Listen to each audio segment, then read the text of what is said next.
Hi, this is Mike Furches with Real People, Real Life, back at you here in Wichita, Kansas. America! Right on. America! There you go. Got good friend Eric with me today. I've known Eric, I guess, a couple of years. We met by chance over at Hope. Yeah. I don't remember if it was Gay or someone had told me that you had played with Rich Mullins, and I don't remember how that whole thing came about. But you were doing Mosaic Church stuff. Yeah, I was doing Mosaic downtown. And Rich Mullins, what the show today is about, it's a tribute to the celebration of life with Rich. And we're coming up on, I think it's next month, is the 20th anniversary of his death. Mm-hmm. And for those that are watching that don't know, this is my opinion for what it's worth. I think that Rich was probably one of the most influential Christian artists, if not the most influential musical artist to come out of the Wichita area. He wasn't from here, but he lived here and called it home. And he traveled, and Rich's legacy is known literally all over the world now with the ragamuffins and the things that he espoused. And Eric here had the honor of playing with Rich, and so tell us some. I mean, where am I right? Where am I wrong? Rich was a really kind of a humble guy. He wasn't one to talk a lot about himself. And yeah. Tell us something about Rich Mullins from your experiences and what you know. Oh, a little bit about Rich. Well, it's been 20 years ago. I can't even remember what I had for breakfast, man. So, yeah. No, I'm kidding. I know.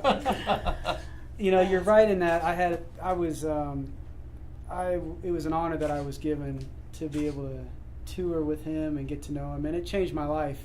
And it was not something that I ever was hoping for or even expected, but I met him by God's design. You know how things happen that are crazy sometimes.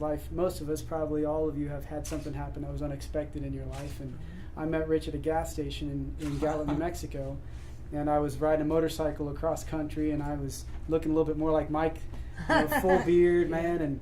And so he invited my buddy and I to come and stay with him for a while, because he was working on building a Navajo hogan. It's an 8-sided structure that the Navajo people live in, and so the catch was that if we worked for him, he'd feed us free. So we were like, dude, free food, man. We were like just poor bikers going across the country doing nothing, and so we met him and started working for him just to eat, and he found out I played music and invited me to tour with him.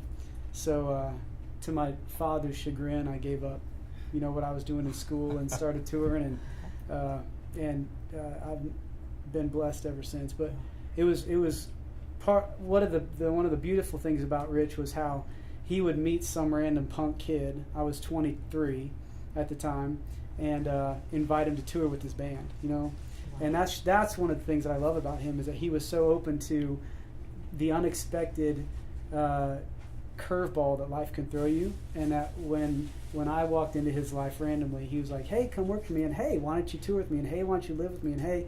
And so before he knew it, I was roped into his whole life on the road, and it changed me. And that's the way that one of the things I loved about him is how he was just open to connecting and inviting people from random walks of life to be a part of his journey. Well, the spontaneity of what he would do, for me, the concept of community and what all that entailed, but beyond that, accepting people where they were at, no matter what they were going through. Yeah.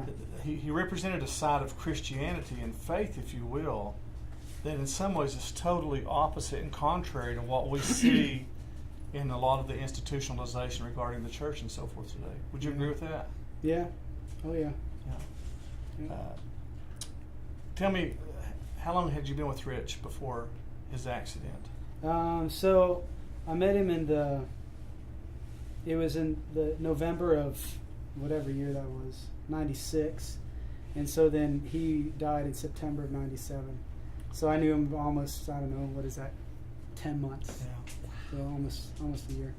And the guys in the bands that you worked with together, was Ben or any of those guys playing at that point in time? Was the Ragamuffins kind of on the waist side, the back side, or were they all still around? Yeah, so when I met him, he was living on the Navajo reservation out in Window Rock, in Sabonito, which is right near Window Rock. And he was gathering, I think haphazardly, but by God's design, me and a few others that he called us the Kid Brothers. because the Ragamuffins had stopped, and some of them were starting to do their own thing. The Ragamuffins, if you don't know, were they were a lot of the professional musicians out of Nashville, and so when I met him, he was touring the Navajo reservation and the Hopi reservation, playing music at the local schools, which was really cool. That here's this famous artist, and he was touring the schools just to give concerts to the kids and then to raise money and awareness for Compassion USA, which is at the time was a child sponsorship organization. So we just jumped in, and he would play at the assemblies for the elementary kids, and they had never seen a dulcimer. And so he showed up and would play music, and then when he toured around the country, he would speak about the ministry of Compassion USA and how it helped to sponsor kids in the Native American reservations and allow them to have education and opportunities that they wouldn't have if they didn't have sponsorship. So in the Indian reservation, that was Rich was a guy. Again, you knew him far, but I met Rich once. Have I ever told you a story when I met him? Huh. We were doing a festival out in Arizona. I think it was in Arizona. We're doing a festival, and Joe English, who was a drummer for Paul McCartney and Wings, was there. Mark Farner with Grand Funk Railroad was getting ready to sing. He was there, and then the band that I was with, we were all sitting there together, and Rich was there. And Rich could be quirky, right? Yeah. He could be pretty quirky. And all the guys was like, well, Farner's getting ready to play. Let's go there to sing. And so one by one, everybody got up from the table that we were sitting at to go hear Mark Farner play. And it was, for about an hour and a half, it was just me and Rich because I was too embarrassed to get up and leave this quirky guy by himself. Oh, yeah? Yeah. And in all honesty, one of the great regrets that I have is not getting to know him more. It was really kind of a thing like, everybody left me here, is what I was feeling at the time. Mm-hmm. And then after the fact, the more I found out about him, the more I learned about him. He was a guy that, we hear people say all the time, I love your Jesus, it's your Christians I have a hard time with, quoting Gandhi or whoever. Rich was a guy that in a lot of ways, I wouldn't say he exhibited Jesus life.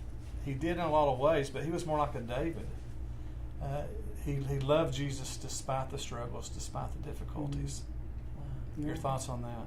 Yeah, I think that he took the sort of the mainstream idea of what it meant to be a Christian, and he didn't take things just at face value, right? So he asked the hard questions, and he liked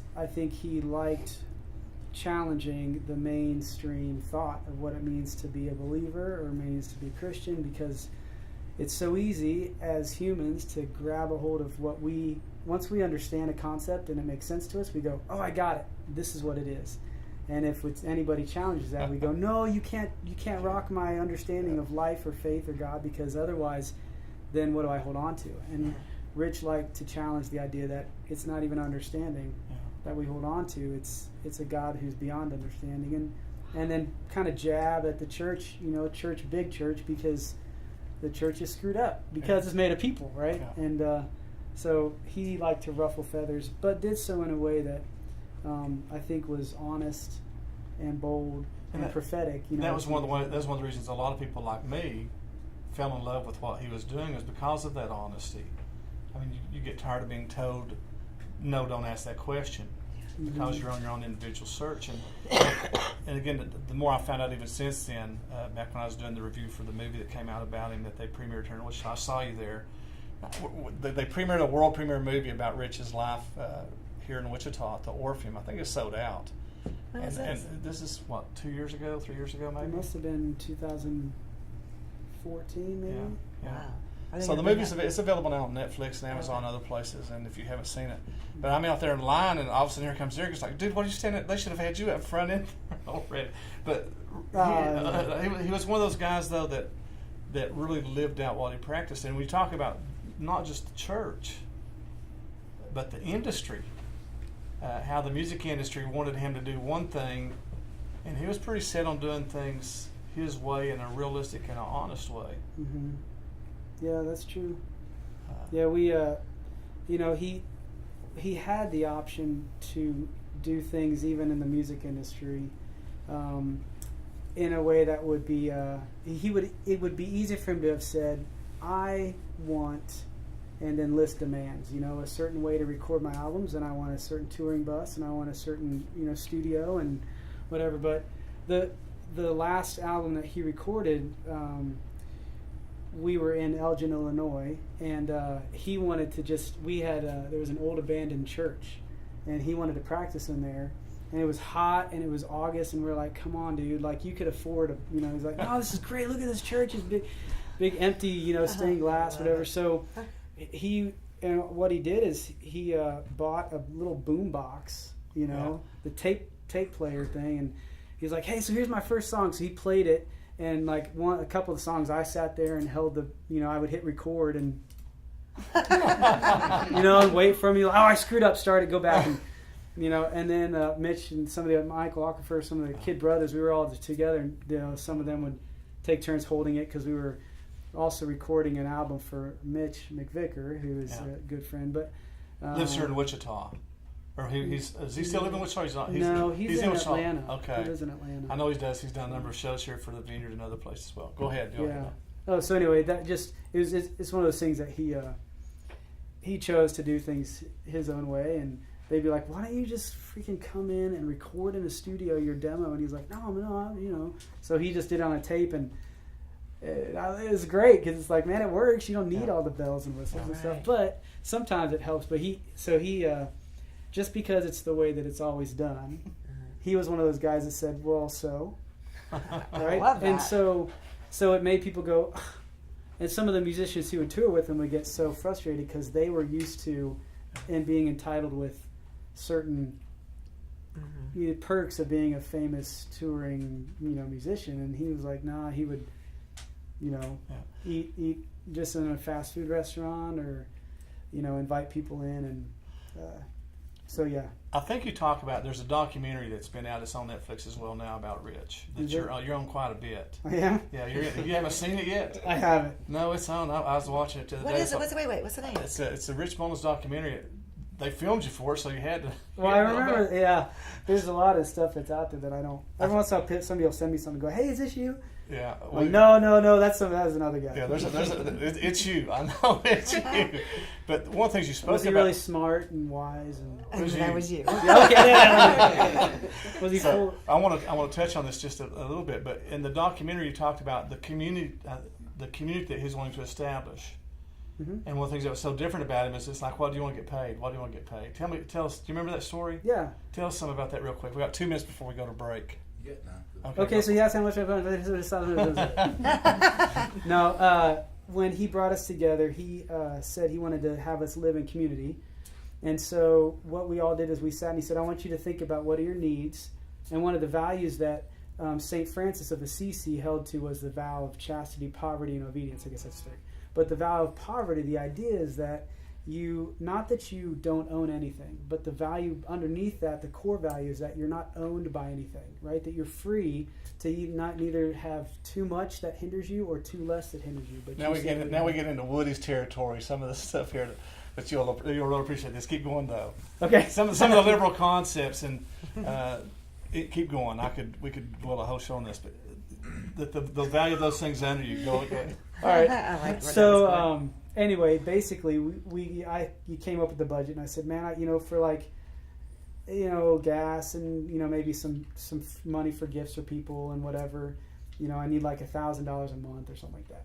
And he's like, okay. So then everybody in the group came up with what they needed, and then we all met with his accountant and told him that. And I remember I went to the accountant and I was like, yeah, I think I need it's like $700 a month. And he was like, don't you need like insurance? And I was like, oh yeah, maybe. So mine was like $1,000 a month or something. And so I don't know what the other guys were, because it was just like, come with what you need. And then Rich told him, whatever they all come up with, I want the average. Whatever they all agree on, then I want to get the average of what they all. And so that, like, he could have had a ton of money, right? But he said, I just want to earn the average of what they all get. And then, touring expenses come out of that separately, but just for living on and stuff. So that was his way of living, choosing to live with simplicity on the level of the people that he was with. And the kid brothers, we were all between the ages of 23 and 26, and so he wanted to he chose to enter into that world of community rather than receiving what he was entitled to. Because at that time, I think, clearly by that time, Amy Grant, Michael W. Smith, and others had recorded his music as well as was doing quite well Oh yeah. on the radio. Our God is an awesome God is still a Christian standard in most churches in America. Mm-hmm. Yeah. And you've probably heard it in other languages around the world. Yeah, Yeah. I heard it in Motorcycleese. And Mikey's, our God. So, I'm messing with you, man. we're going to take a quick break and come back. Talk some more about this Did I thing just that's get going on. myself in trouble? I will be here when we come back from break. I'm fired right now. That was Shouldn't great. pick on Mike's accent. We'll be back in just a little bit. There you caught us into it.